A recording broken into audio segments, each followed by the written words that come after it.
tes prochains objectifs, tes prochaines courses? Alors du coup la prochaine ce sera en mars en Tunisie.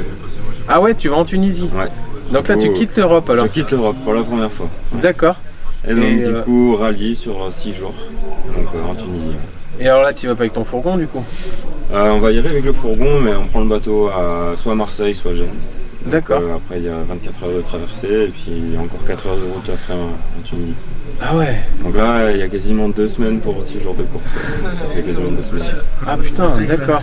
Et là c'est un sacré, on n'a jamais été aussi loin pour faire une course. Ah ouais, une grande première. Ah puis tu vas, enfin ça doit pas être les mêmes sols non plus, les mêmes terrains. Ouais là c'est du sable, donc j'ai jamais fait, donc c'est de découvrir ça. Ouais ouais. Donc le club est basé sur Minsa. Ouais. 40 adhérents, plus de 40 adhérents. Ouais. Ça, grosso modo, ça apporte quoi à Minsa? Moi je le sais, mais tu vas expliquer aux gens ce que tu fais, les événements que tu organises, voilà, l'entretien des chemins, on va en parler aussi. Donc explique-nous ce que Minsa... Déjà, on se fait marquer dessus, on parle de la Creuse. Ouais. Donc déjà rien que ça, savoir que le drapeau là, il a fait du chemin, il a été à beaucoup d'endroits, donc on parle beaucoup de la Creuse, on se demande ça, mais de la Creuse. Ouais, de la Creuse, mais c'est déjà pas mal. Hein. Ouais, et après, toi c'est marqué partout, c'est dessus. Hein. Et puis après, nous quand on organise quelque chose ici, enfin il y a une règle, c'est que moi je fais travailler les commerçants locaux. Tu vois, ouais. Les mecs ils n'arrivent pas avec la bouffe. On prend tout sur place. Donc le retour, il est sur le commerce local. Alors ça va sur tout ce qui est bouffe, évidemment, restaurateurs, le vival, les barbecues, les logements, aux portes, les gîtes. Voilà, ça amène un petit peu d'argent à tous ces gens-là, ça leur permet de les faire travailler. Voilà, c'est... Donc c'est un réel apport. Ouais. Et une ou deux fois par an, tu me dis si je dis des conneries, ouais. Vous ouvrez aussi les chemins, si les arbres sont tombés, vous voilà, ouais, bien sûr, on fait l'entretien des chemins, hein, parce qu'on les utilise, donc à un moment donné on est les premiers à voir où il y a un souci. Un arbre tombé, alors l'arbre tombé s'il n'est pas trop haut, comme je t'explique, nous chez Extrême, on passe par-dessus, tu vois. Donc ouais. C'est ça aussi. Donc, non, mais enfin on essaie d'entretenir les chemins et des fois c'est beaucoup de boulot. Sur la commune, nous, comme je te disais tout à l'heure, on a des boucles qui font pas loin de 100 km. Ouais. Je me souviens d'une nocturne qui avait été organisée il y a 3 ans, où il y avait eu la neige qui avait tout cassé. On a passé 3 week-ends complets à ouvrir les 170 km de piste. Donc on ne fait pas que sur la commune de Massa, mais on fait sur la commune de Massa, puis on participe aussi à quelques travaux de temps en temps, comme avec le club de vélo, on va filer un coup de main, voilà, on entretient, on essaie de faire des choses, d'aider un petit peu la commune aussi, parce qu'ils ne peuvent pas être partout non plus. Ouais, un vrai apport. Hein. Ouais. Un vrai apport, ouais. Je te dis, les chemins, on les utilise, donc on les entretient à notre façon aussi. Et ton ressenti sur... alors chez nous, faut que je touche du bois, on a encore la chance que les chemins ne soient pas interdits aux véhicules motorisés. Ouais. Tes collègues ont, par exemple, les Alsaciens. Ah bah les Alsaciens c'est dur. Voilà. Ouais. T'es originaire d'où? T'habites où? Moi je suis en Alsace. En Alsace aussi. Ouais. D'accord. Voilà. Ok. Les Alsaciens sont sortis alors. C'est ça. Bon. Ouais. On peut pas rouler chez nous donc. Et comment ça se fait que vous pouvez pas trop rouler chez vous? Ah bah il y a tout qui est interdit. C'est pas compliqué. Ah ouais. Tout est interdit partout. Voilà. Il y a des panneaux partout. Donc on roule pas chez nous. Donc on traverse la France pour venir rouler là avec les copains. On n'a pas d'autre choix. C'est que c'est des arrêtés préfectoraux et tout quoi? C'est ça, ou communaux, où il y a beaucoup de chasse. C'est prise de tête continue, c'est pas ce qu'on cherche du tout. Mais donc on a arrêté de rouler chez nous. D'accord. Voilà. Okay. Pourquoi ces décisions-là départementales ou préfet? Ouais, bah, tu sais maintenant c'est l'écologie. C'est l'écologie. Aujourd'hui, les sports mécaniques sont très mal vus en France. Hein. C'est pas d'aujourd'hui, mais c'est pas très vieux non plus. Il y a longtemps que je roule dans les chemins, depuis la moto. Je dirais depuis une vingtaine d'années, voire 25 ans, ça devient très dur parce qu'on interdit tout de toute façon. Déjà en France, on interdit tout. Ouais. Déjà, par principe, c'est la France.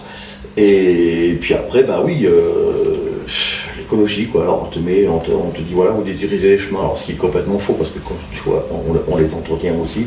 On les détruit pas plus que ça. Non. Faut pas non plus exagérer, mais quand on veut tuer son chien, de toute façon on dit qu'il a la rage. Bah, Mine de rien, le sport mécanique en général est vachement critiqué et tout. c'est ça, Mais, ouais, tout le monde nous critique, oui, machin, il pollue, machin, Ouais. et puis voilà, le monsieur il a son 4x4 5 litres V8 à l'entrée du chemin, et puis il nous donne des leçons de morale, et puis au final, machine là, Déjà, vous entretenez les chemins. oui, ouais. Parce que Oui, nous, d'une il y certaine avait- manière, ouais. Il y avait pas mal de chemins de fermés que Joël et votre équipe ont ouvert. Dès que vous arrêtez, vous ramassez toutes les saloperies et Dieu sait qu'il y en a. Ouais, il y en a, ouais. Ouais, les canettes en verre principalement, Ouais. c'est ça. C'est ça. Non, finalement, tout le monde voit le mal partout, mais si on est un peu plus ouvert d'esprit, on se rend compte que c'est pas forcément, il n'y a pas que du négatif à tirer. Non, quoi. il n'y a pas que du négatif. Hein. Alors, je veux bien que voilà, c'est bruyant, je suis d'accord avec ça, c'est bruyant. Voilà, il y a un moteur, c'est bruyant. Ouais. C'est clair, pour l'instant l'électrique c'est pas, pour moi c'est pas au point. Ouais. Le jour où ça y sera, pourquoi pas, bien évidemment. Oh Jojo! Mais sinon, ouais, ramasser les merdes dans la forêt, c'est un peu notre quotidien aussi. Ouais. Alors voilà, c'est vrai que ça devient compliqué, mais bon, nous ici, on est quand même assez préservés. Et c'est une fierté. Toujours deux, trois connards qui vont la ramener un peu, mais c'est pas méchant, quoi. Ouais. Il n'y a jamais eu de débordement. Non, pas avec les locaux, en tout cas. Pas avec les locaux. Non. Les gens qui achètent des maisons et le chemin passe devant chez eux, bah, ils veulent voir passer personne, quoi. Ouais. Faut quand même leur expliquer que le chemin est public. Ouais. Mais effectivement, des gens comme ça, ils peuvent aller à la mairie et puis se plaindre, et puis un beau matin, le maire qui finit par ouais, bah ok, allez, on va prendre un arrêté, on ferme des chemins. Donc ça, oui, ça se ferme pas comme ça un chemin, hein, et il faut quand même une raison valable. Ouais. Et puis le problème, c'est interdire des chemins aux motorisés, ça veut dire les interdire aussi bien aux chasseurs qu'aux agriculteurs, qui sont aussi avec des engins motorisés, donc ça pose problème. Et comme on ne peut pas forcément interdire uniquement à une catégorie de personnes, sinon après ce qu'on devient, c'est une interdiction qui est discriminatoire. Ouais. Donc Oui, interdire les agriculteurs de passer dans les chemins ça va pas être par chez facile. nous. Les chasseurs non plus. Les chasseurs non plus. Et justement, alors ce débat qui peut exister, heureusement pas trop chez nous, entre les véhicules motorisés, les chasseurs, l'entente est cordiale chez nous, j'imagine. Bah, s'il n'y a pas de cons chez les chasseurs et chez les quadeurs, tout va bien. Ouais. Voilà. Mais globalement, dans ton vécu, dans ton Non, expérience. il y a des fois des choses un peu tendues, mais enfin, moi je respecte, hein. Je vais quelque part, je tombe sur une battue, on essaie de se dévier, on demande au gars la battue elle est où, il me dit elle est là, bah, on va de l'autre côté, Ouais. On essaie de pas se marcher dessus, quoi. Ouais. Et comme de toute façon quadeur et chasseur on est vu à peu près pareil, Oui. c'est bien, donc ouais. on a tout intérêt à s'entendre, quoi. Ouais, ça reste encore cordial. Ouais, bon, on n'est pas des sauvages, quoi. Ouais. Mais malheureusement, il y a des sauvages chez les chasseurs, mais il y en a aussi. Bah, chez il nous, y a hein. des cons partout. Chez nous aussi, hein. Ouais, De toute ouais. façon, tu as des imbéciles qui vont passer dans une meute de chiens plein gaz sans ralentir. Bon, bah, Ouais. toi, tu arrives derrière, tranquille, bah, c'est toi qui prends la charge. Hein. Voilà, ouais. Bah, il y a des cons partout. Et, Il y a des cons partout, ouais. Et malheureusement. Peut-être que c'est ça l'histoire. On devrait peut-être interdire les chemins aux cons. Ouais. J'ai pas pensé. C'est- Enfin, bon, ça serait- je suis pas pour les interdictions, alors même pour les cons. Hein, tu vois. Ouais. Mais on est encore dans un département ou une région où ça se passe encore Ouais, pas mal. ça se passe bien. Ouais. Ouais. Bon, je crois que tout le monde est conscient aussi qu'on a besoin des uns des autres. Hein. Bah, bien sûr. C'est tout, hein, tous. Bien sûr. Tout le monde est utile. Et un chasseur, bon, sans parler des animaux tout, mais va trouver un tas d'ordures dans le bois, il va le ramasser, comme vous allez le faire. Va entretenir les chemins comme vous allez le faire. C'est ça, ouais. Tout le monde met sa pierre à l'édifice pour avoir encore une belle région préservée, quoi. Voilà. Donc, tant que ça restera comme ça, je pense que Il faut. ouais, Fait ce qu'il faut pour. faut se battre pour que ça reste comme Ouais, ça. quand même, ouais. C'est sûr. Il y a une super loi qui devait passer, qui a été certainement un petit peu remise de côté pour plus tard, on va dire. Ouais, oui. Le fameux contrôle technique. Ouais. Non, mais on y reviendra au contrôle technique. Là. Oui, Il y a d'autres choses en ce moment, on n'a pas le temps de s'occuper de ça, puis on va pas trop. Puis bon, il y a les élections qui arrivent. Avant les élections, ça va foutre mal. On connaît bien quoi. Voilà. Alors c'est sûr que le contrôle. Ouais, c'est un contrôle technique. On a des machines qui sont pas dangereuses, hein, mais peut-être que oui, elles vont pas forcément être aux normes. Alors le contrôle technique, oui, ça sera un vrai problème. Oui, parce que va falloir que ça soit tout comme on va dire d'origine, homologué. Ouais. Il n'y a pas un seul quad qui roule qui est un quad d'homologation. Alors je ne veux pas dire de bêtises, mais je crois que c'est 20 chevaux. Il y a aussi une limitation sur la vitesse. Donc déjà rien que pour les 20 chevaux, déjà un quad qui fait.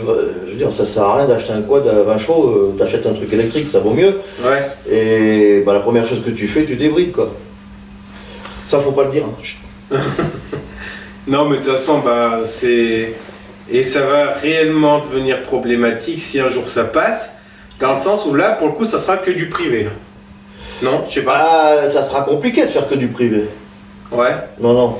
Que du privé, oui, tu peux, mais tu vas finir par t'ennuyer au bout d'un moment. Il faut pouvoir faire de tout avec un quad, aussi bien du public, de la randonnée que des compétitions, même des compétitions. Il faut que tu aies un quad homologué pour faire la compétition. Ouais. Donc ouais, ça sera très compliqué. Voilà quoi, on nous cherche surtout de l'argent. Hein. Ouais, tout, ouais. À la base, c'est ça quoi. Parce que un quad, on va dire homologué et un quad un quad refait est pas plus polluant qu'un quad homologué. Non, pas du tout. Niveau pollution, il n'y a pas de différence. Non, il n'y a pas de différence. Non. Tu vas pas. Voilà, non, donc. Tu pollues pas, tu vas pas fumer plus que ça. Le bruit, c'est peut-être. Alors, ouais, le bruit, forcément, il y a des prépas où on va mettre certains échappements qui vont être un peu bruyants. Alors, moi, je suis pas pour, hein, parce que c'est vrai qu'il vaut mieux qu'on soit un peu discret. Ouais. Et puis, c'est pas ce que ça va apporter en puissance en plus. Franchement, ça sert pas à grand chose. J'avais d'ailleurs acheté un pot il y a quelques temps. Il est sur une étagère là-bas. Je l'ai viré parce que c'était trop bruyant, quoi. D'accord. Ça sert à rien. Faire du bruit. Tu fais du bruit, t'embêtes tout le monde, puis tu te casses les oreilles toi-même. Ouais. Et c'est pas pour ce que ça apporte en plus. C'est fini, enfin, je veux dire, à l'époque, t'as une époque quand t'es jeune où t'as une mobilette, la première chose que tu fais, t'enlèves le pot parce que c'est ça. Le fait de faire du bruit, t'imagines que tu vas plus vite. C'est ça. Et puis que. En fait, pas du tout. Et que les filles se retournent toutes. Voilà. Et puis les mamies se retournent aussi, mais pour gueuler. Ouais, voilà. C'est ça. Et on a fait le tour, je pense. Ouais. T'as rien d'autre à rajouter? Oh, il y aurait plein de choses à dire, mais on va y passer la nuit, il n'y a plus de batterie. Merci de nous avoir accueillis. Ouais, merci d'être venu. Merci. Alors attends, j'ai un message particulier. Ouais. Vraiment merci, parce que pour ceux qui savent, on fait des projets, on fait des courts-métrages, des films. Et quand on a demandé à Joël de nous prêter son local de Extreme Quad, il a dit oui, mais sans hésitation. Et il a même participé. Donc tu nous as prêté ton local, tu nous as super bien reçus. Tu as participé et merci vraiment beaucoup. C'est avec plaisir parce que c'est la même chose. Il faut aussi que chacun donne des coups de main à l'association à côté. Et, si tu veux aussi un jour faire quelque chose, toi, on a même du terrain maintenant. Tu peux venir quand tu veux, il n'y a pas de souci. Et merci beaucoup en tout cas pour ce que tu nous as apporté et ce que tu nous apportes. J'espère qu'on te rendra l'appareil avec cette belle vidéo. Ok, voilà. Écoute, et puis merci. Merci d'avoir regardé la vidéo. Tous les renseignements sur Extreme Quad sont dans la description pour ceux qui connaissent. N'hésitez pas à vous abonner, à liker et à partager cette vidéo. Partager sur Facebook. Voilà. Merci beaucoup. Merci Joël. Merci David de m'avoir accompagné. Merci à Mélissa. Merci à Guénéel. Merci à tous tes copains qui ont participé. Ouais. Et puis une prochaine vidéo. Ciao. Ciao. C'était impeccable. Maintenant, j'espère que tous les micros ont marché.